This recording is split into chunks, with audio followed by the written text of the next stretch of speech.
Hello friends, welcome to my channel study होगी। हमारी मुलाकात बार बार होगी। तो दोस्तों, आज मैं आपके लिए लेकर आया हूँ छत्तीसगढ़ की भूगर्भित संरचना। कौन सा टॉपिक है दोस्तों? छत्तीसगढ़ की भूगर्भित संरचना।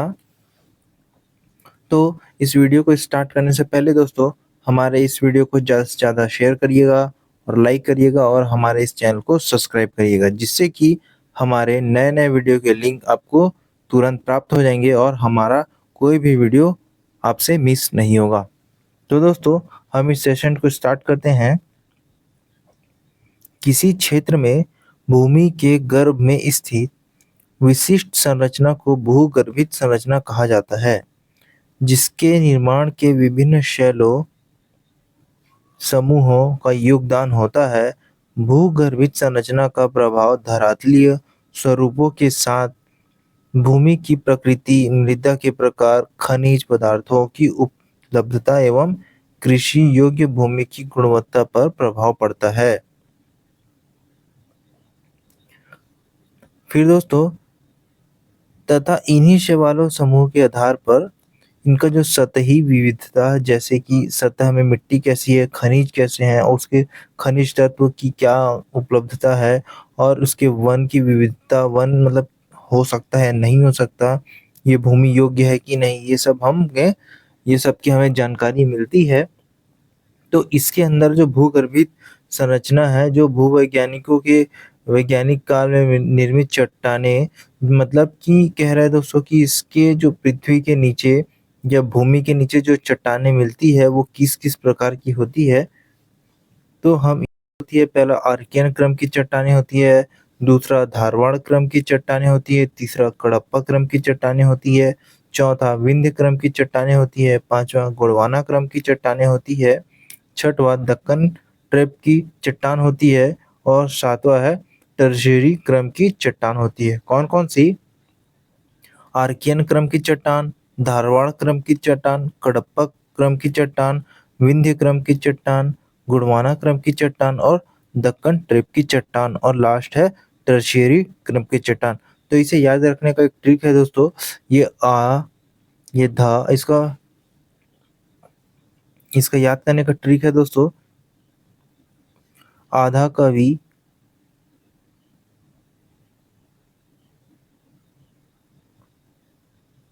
आधा कवि।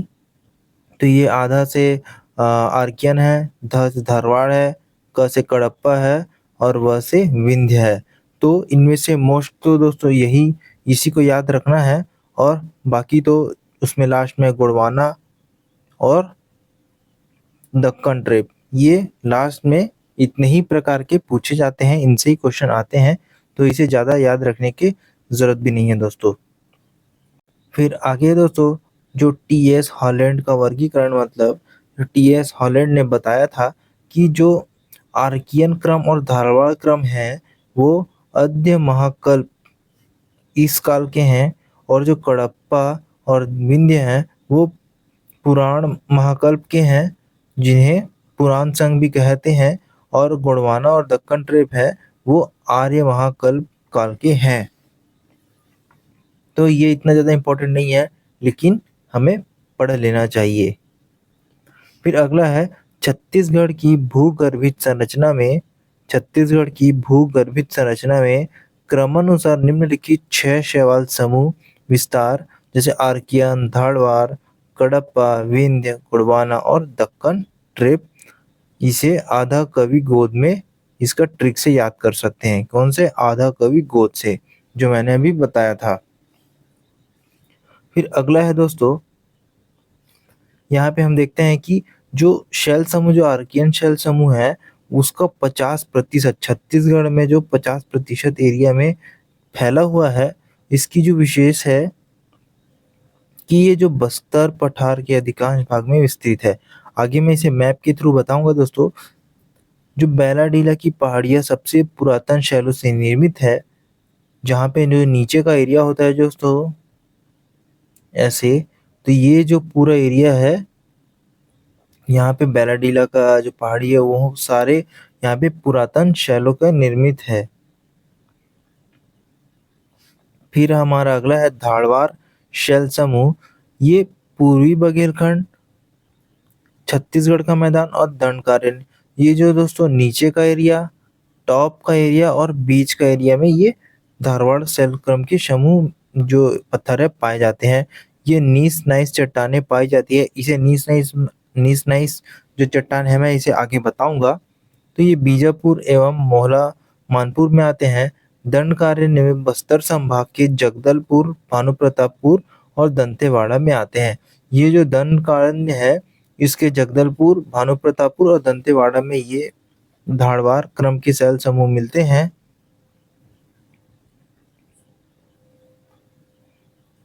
फिर अगला है हमारा कडप्पा शैल समूह, जो छत्तीसगढ़ में 25 से 30% क्षेत्र में फैले हुए हैं। जो महानदी बेसिन के किनारे जो भी मिट्टी पाई जाती है, जो भी वो महानदी बेसिन के किनारे पाई जाती है, ये अवसादी क्रम के शैल समूह होते हैं। ये अवसादी क्रम के शैल समूह होते हैं। महानदी बेसिन में लगभग 50% चट्टानें कडप्पा शैल समूहों की है। मतलब जो महानदी के आसपास का जो भी एरिया होता है, मिट्टी होता है, वो 50% कडप्पा शैल समूह के होते हैं। अगला है दोस्तों विंध्य शैल समूह। ये चिल्फी घाटी का जो एरिया होता है दोस्तों, जो ऐसे राजनांदगांव से इस तरह जाता है ऐसे, तो ये जो चिल्फी घाटी का जो एरिया होता है दोस्तों, इस एरिया में जहाँ पे राजनांदगांव, कबीरधाम, कवर्धा ये जो होते हैं, ये चिल्फी घाटी का क्षेत्र होता है। तो यही बोला है कि जो चिल्फी घाटी का क्षेत्र में विंध्य शैल समूह पाए जाते हैं। तो राज्य में पाए जाने वाला चूना पत्थर निम्न विंध्य काल में निर्मित है। जो छत्तीसगढ़ राज्य में जो चूना पत्थर पाया जाता है दोस्तों, वो किस काल के हैं? निम्न विंध्य काल के हैं। छत्तीसगढ़ में जो चूना पत्थर पाया जाता है वो निम्न काल के हैं, निम्न विंध्य काल के हैं। तो इसे आप याद रखिएगा। फिर अगला है 5वां नंबर गोंडवाना शैल समूह, जो छत्तीसगढ़ में 17% एरिया में है। जो बघेलखंड का पठार भी कहते हैं, मतलब जिसे जो बघेलखंड के पठार के एरिया में पाए जाते हैं। और इसका जो नामकरण मेटली कांट द्वारा 1872 में किया था। कब? मेटली कांट द्वारा 1872 में किया था। इसकी जो खनिज इसमें था कोयला पाया जाता है। तो ये बघेलखंड का पठार दोस्तों कि इसके ये जो कोयला पाया जाता है, जो कोरबा इलाका है दोस्तों, कोरबा बिलासपुर का इलाका, ये यहाँ पे ये गोंडवाना क्रम का शैल समूह पाया जाता है। फिर अगला है 6वां नंबर दक्कन ट्रैप, जो मैकल श्रेणी के क्षेत्र पूर्वी भाग, कोरबा, कवर्धा, वहाँ पे दक्कन ट्रैप पाया जाता है। कहाँ कहाँ दोस्तों? मैकल श्रेणी क्षेत्र के पूर्वी भाग में और कोरबा में और कवर्धा में दक्कन ट्रैप पाया जाता है। तो इसमें जो मुख्यतः पाट प्रदेशों में पाई जाती है। पाट प्रदेशों मतलब दोस्तों ये जो ऊपर के जो एरिया है, जशपुर, मैनपाट, ये वाले एरिया में पाए जाते हैं। इसका रूपांतरण लमेटा एवं लेटराइट समूह में होता है। मतलब ये दक्कन ट्रैप है, दक्कन ट्रैप जो दक्कन का जो पत्थर है वो लमेटा या लेटराइट समूह, इसी को लेटराइट मिट्टी जो आगे कन्वर्ट होती है, ये इसमें परिवर्तित हो जाती है। ये है दोस्तों मैप।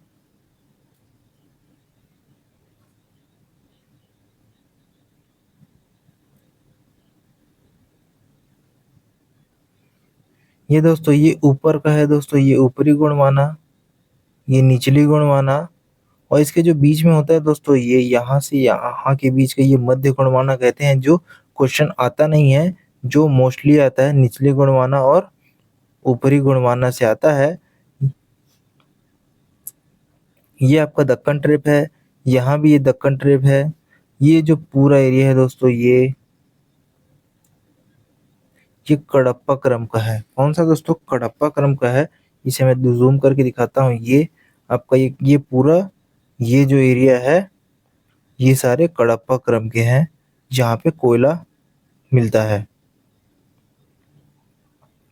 ये देखिए दोस्तों, ये कडप्पा में जो ये जो शैल चट्टानें यहाँ पे महानदी बेसिन में है। ये जो एरिया है दोस्तों, ये महानदी बेसिन का एरिया कहलाता है। फिर ये जो चिल्फी घाटी एरिया है, यहाँ पे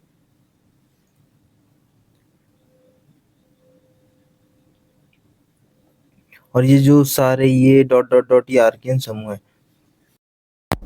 आगे हम पढ़ेंगे दोस्तों आर्कियन या फिर अद्य महाकल्पीय शैल समूह। तो दोस्तों आर्कियन और अद्य महाकल्पीय शैल समूह में इसका हम परिचय देखते हैं। इसका अर्थ है कि ये आर्कियन शब्द का अर्थ सर्वाधिक प्राचीन है। मतलब जो आर्कियन शब्द का अर्थ होता है वो बहुत ही प्राचीन इसका अर्थ मीनिंग होता है। और यह युग आर्कियन युग के समय में यह निर्माण हुआ है।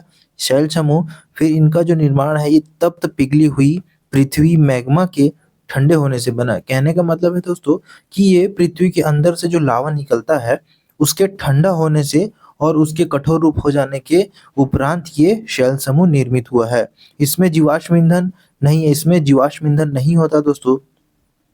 इसका अध्ययन करते हैं। इसका अध्ययन किसने किया है? तो जेडी दाना। कब किया था? 1782 में। जेडी दाना ने 1782 में इसका अध्ययन किया था। अब इसका प्रकार देखते हैं तो ये अंतर्वेदीय आग्नेय चट्टान है जो ग्रेनाइट, क्वार्ट्ज, फेल्सपार, अभ्रक तथा हार्नब्लैड से बनी हुई है। ये जो महाकल्पीय शैल समूह है आर्कियन वो ग्रेनाइट से, क्वार्ट्ज से, फेल्सपार से, अभ्रक और हार्नब्लैड से बनी हुई है। वितरण इसका जो कहाँ तक फैला हुआ है, इसका विस्तार है तो ये 50% छत्तीसगढ़ के 50% भाग में फैला हुआ है। जो मोस्टली देखा जाएगा दोस्तों छत्तीसगढ़ में मोस्टली एरिया में 50% भाग में आर्कियन सेल समूह पाए जाते हैं। इसकी क्या विशेष है? तो ये सबसे प्राचीन है और छत्तीसगढ़ के धरातलीय बनावट में प्रमुख है। ये बोल रहे हैं कि ये बहुत ही पुराना शैल समूह है और छत्तीसगढ़ के जो बनावट में, स्ट्रक्चर में इसका बहुत ही महत्वपूर्ण योगदान है। फिर अगला इसका विस्तार देखते हैं दोस्तों कि ये जो छत्तीसगढ़ के संपूर्ण भाग 50% भाग में तो ये आर्कियन शैल समूह पाया जाता है। तो छत्तीसगढ़ के जो भौतिक वितरण को निम्नानुसार देखते हैं कि जो ये कहाँ-कहाँ फैला हुआ है। तो पहला जो महानदी बेसिन में, तो देखते हैं दोस्तों कि महानदी बेसिन में निम्नलिखित छत्तीसगढ़ के मैदान के रायगढ़ बेसिन, छत्तीसगढ़ मैदान मतलब जो बीच का एरिया होता है दोस्तों।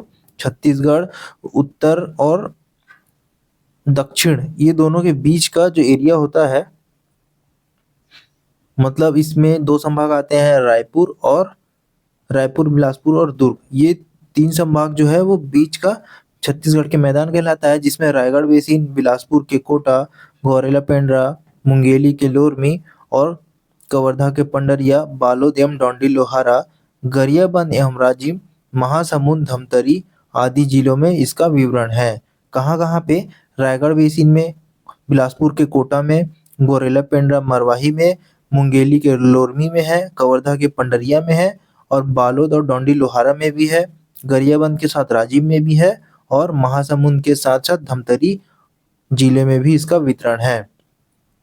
महानदी घाटी की जो सीमांत उच्च भूमि इस सेल समूह का विस्तार सर्वाधिक है। मतलब जो महानदी घाटी बोल रहे हैं दोस्तों उसको सीमांत उच्च भूमि में इस सेल समूह का विस्तार अधिक है। मतलब उच्च भूमि मतलब जहाँ पे ऊंचाई वाले एरिया है वहाँ पे इसका बहुत ही अधिक विस्तार। ये है दोस्तों ये सीमांत उच्च भूमि है। ये है छत्तीसगढ़ की सीमांत उच्च भूमि। जितने भी जो महानदी बेसिन के क्षेत्र में होते हैं ये सारे जो है वो सीमांत उच्च भूमि में होते हैं। इसे मैं बड़ा करके दिखाऊं दोस्तों, ये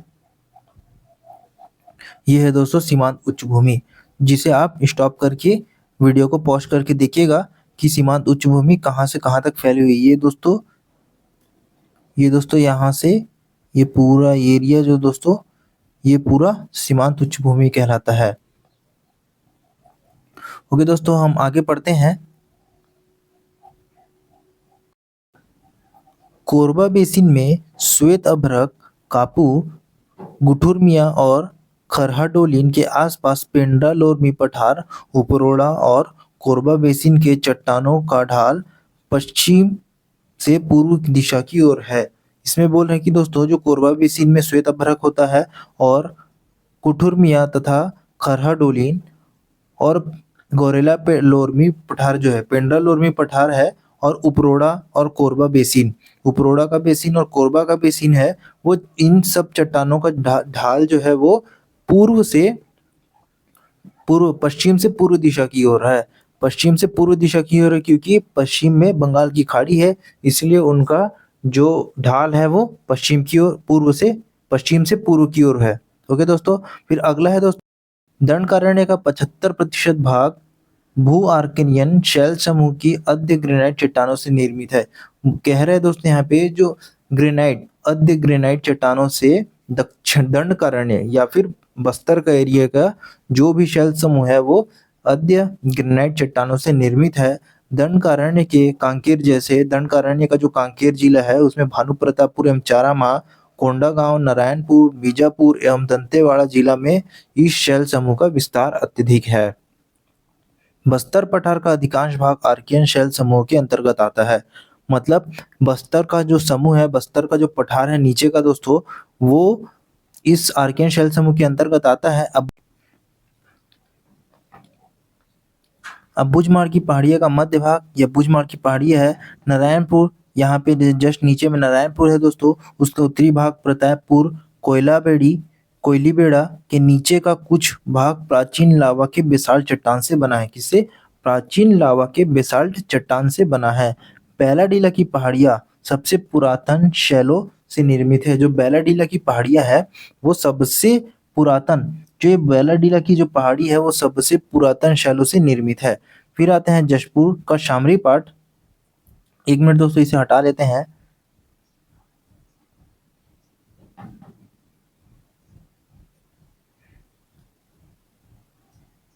इसे ऊपर शिफ्ट कर दिए दोस्तों। ठीक है दोस्तों, अब चलते हैं कि बलरामपुर जिले के सामरी, सरगुजा जिले के लुंड्रा एवं सीतापुर, जशपुर बगीचा, कुनकुरी और पत्थलगांव तहसील में इस शैल समूह का विस्तार है। कहाँ कहाँ पे बोला है दोस्तों कि ये बलरामपुर का सामरी जिला, सरगुजा जिला का लुंड्रा और सीतापुर, जशपुर जिले के जशपुर बगीचा, कुनकुरी, पत्थलगांव तहसील में इस शैल समूह का विस्तार है। फिर अगला है पूर्वी बघेलखंड। देखते हैं दोस्तों, जो ऊपर का पठार, जो सरगुजा पाट प्रदेश बोलते हैं, जो उस एरिया का बात करते हैं। सरगुजा जिला मुख्यालय अंबिकापुर में है। सरगुजा जिले का मुख्यालय अंबिकापुर में है। इस शैल समूह का विस्तार, मतलब सरगुजा जिले में इस सेल समूह का विस्तार तो है, लेकिन साथ ही साथ इसका मुख्यालय भी बता दिया गया है। फिर यहाँ देखते हैं दोस्तों कौन कौन से प्रमुख चट्टान है। तो यहाँ ग्रेनाइट पाया जाता है, तो ग्रेनाइट के बारे में देखते हैं दोस्तों। ग्रेनाइट चट्टाने उर्देना लामी दरहा के चारों ओर फैली हुई है। जो ग्रेनाइट चट्टाने हैं ये उर्देना और लामी दरहा जो जगह है उसके चारों ओर फैली हुई है। यह चट्टान सारंगढ़ के दक्षिण पूर्वी भाग में फैली हुई है। ग्रेनाइट चट्टान है वो सारंगढ़ के दक्षिण पूर्वी भाग में फैली हुई है। रायगढ़ और जशपुर जिलों के अधिकांश भागों में ग्रेनाइट चट्टानें हैं। कौन कौन से? रायगढ़ और जशपुर जिलों के अधिकांश भाग में ग्रेनाइट चट्टान है। रायगढ़ और जशपुर लगभग आसपास ही है दोस्तों। ग्रेनाइट के रूप में कहीं कहीं लौह अयस्क की मात्रा विद्यमान है। ग्रेनाइट के रूप में कहीं कहीं पर लौह अयस्क भी मिल जाता है। और दोस्तों याद रखिएगा, जरूरी नहीं है कि जहाँ पे मार्कअप किया गया है कि ये चट्टान इसी जगह पे पाया जाता है, उसका कुछ भाग कुछ अंश जो है दूसरे जिले जगह पर भी मिल जाता है। तो ये जहाँ पर्टिकुलर पाया जाता है इसलिए उसको वहाँ पे पॉइंट आउट किया गया है, लेकिन यह कुछ अगल बगल भी हो जाता है कुछ अंश। फिर डोंगरगढ़ के आसपास गुलाबी रंग की ग्रेनाइट चट्टानें पाई जाती है। तो याद रखिएगा, गुलाबी रंग की चट्टान कहाँ पर पाई जाती है? डोंगरगढ़ के आसपास। अब ये है दूसरा निशिष्ट। कोरबा शहर के कुछ किलोमीटर दक्षिण और दक्षिण पूर्व दिशा में, कोरबा का कुछ किलोमीटर के दक्षिण और दक्षिण पूर्व में ये निशिष्ट चट्टान पाई जाती है। तो दोस्तों मैं आपके लिए नीस और शिष्ट चट्टान के डायग्राम दिखा रहा हूँ। जो नीस है दोस्तों, जो हार्ड वाला पत्थर होता है वो, और शिष्ट जो थोड़ा रेतीला टाइप का होता है जो टूट जाता है, वो वाले पत्थर को ये नीस और शिष्ट कहते हैं। फिर अगला है दोस्तों आगे नीस पट्टी। नीस 2 पट्टियां हैं। पहली पट्टी के अंतर्गत उत्तर में चिल्फी घाटी, पुराने नीस शैले व पहाड़ी भागों में भी नीस शैले हैं। इसमें बोल रहे हैं कि दोस्तों जो पहली पट्टी है नीस की, इसके अंतर्गत चिल्फी घाटी आता है जो पुरानी शैलों से निर्मित है। दूसरी जो है उत्तर पश्चिम और दक्षिण पूर्व दिशा की ओर है। कहाँ-कहाँ दोस्तों? उत्तर पश्चिम, उत्तरी पश्चिम और दक्षिण पूर्व की ओर, दक्षिण पूर्व की ओर स्थित है। और रायगढ़ और कोरबा घाटी में नीच शैलें दिखाई देती है। रायगढ़ और कोरबा में अभी जस्ट बताया था दोस्तों ऊपर में, ये कोरबा में कुछ नीच और शैल विद्यमान है, जो दोस्तों अगर हम बोरिंग करवाते हैं या बोर करवाते हैं घर पे, तो ये जो पत्थरें जो निकलती है ये इसी का एग्जाम्पल है। फिर है दोस्तों क्वार्ट्ज। तो मांड नदी घाट एवं धुरिया के समीप क्वार्ट्ज चट्टानों का विस्तार है। कहाँ-कहाँ पे? मांड नदी एवं धुरिया के समीप क्वार्ट्जाइट चट्टानों का विस्तार है। तो दोस्तों ये था हमारा आर्कियन शैल समूह।